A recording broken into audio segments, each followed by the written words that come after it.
for whatever it is you're waiting for. The wait may seem daunting or it may feel like it's not coming to an end. Know that the Lord knows your heart. Understand and believe that He is for you, that He is there preparing for you the thing that He has placed a desire in your heart for.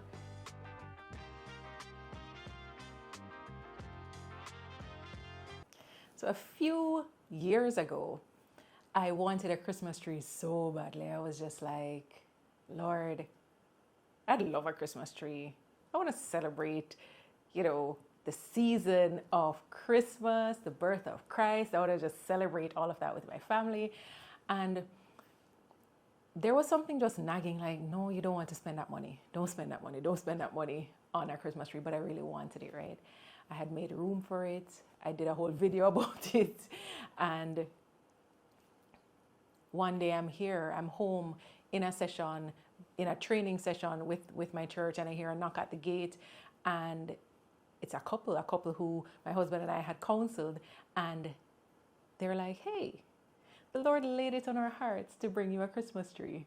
And I was elated. Like, to this day, that is our Christmas tree. That's a tree that we continue to use each year, and I'm still so blessed by it. Now, fast forward to current. I did a presentation on behalf of our company, and this was a free presentation at a church.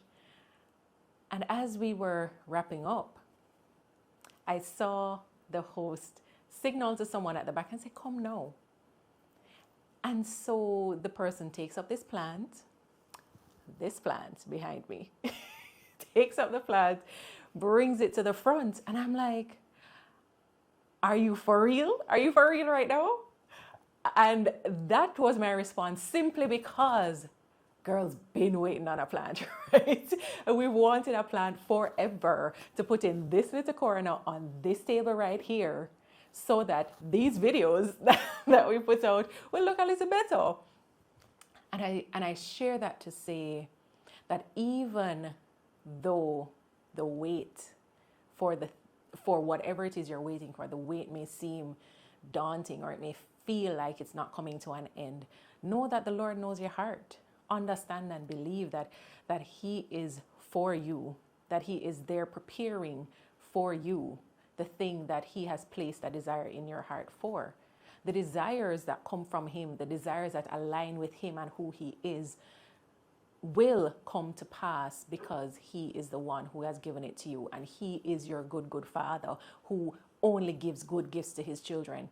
So though I would not have publicized that we wanted a plant to put as a part of our backdrop, and it's such a simple thing, right? A Christmas tree, a plant. They're simple things. They're not major things like you'd be pining over it, like, oh my gosh, if I don't get this plant, I'm gonna die. It's not like that. But if it is that God cares enough or so much about us that He will indeed take care of these little things, these smaller desires, how much more will He take care of the big ones? How much more will He pour into you when it is that you're at the end of your rope and you're saying, Lord, I have no more. I don't know where to go. I don't know what to do. I have no more. It is okay. Actually, I encourage you to be at that point, to get to that point with the Lord where you are willing to say that you have no more. Because that is where you are truly leaning on Him and depending on Him for everything.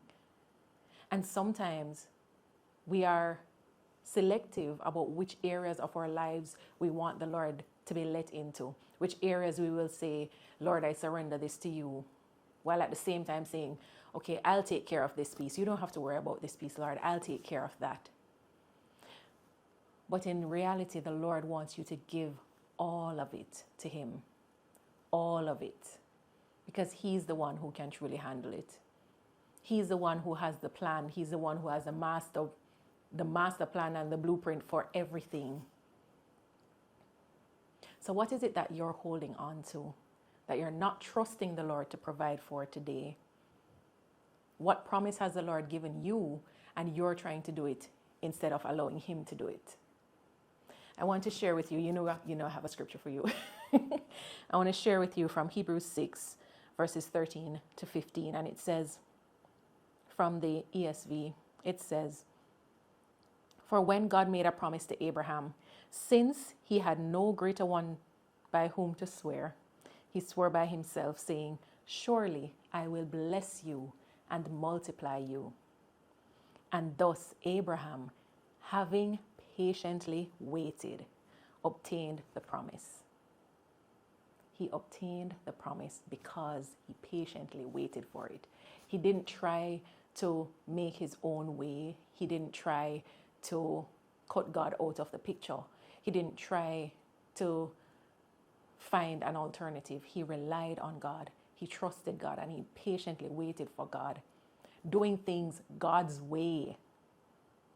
When he slipped, he repented. And he came right back into alignment with God's call for his life. Are you doing that today? Are you allowing the Lord to order your steps? Are you doing your part in meeting the Lord? Do you even know what his promise is for you? There's so much more that I have to share with you, but today, I want to just remind you that God takes care of the big things and the small things. He's faithful to his promises, and he will not leave you hanging. Continue trusting in him and waiting patiently for him. Bless you.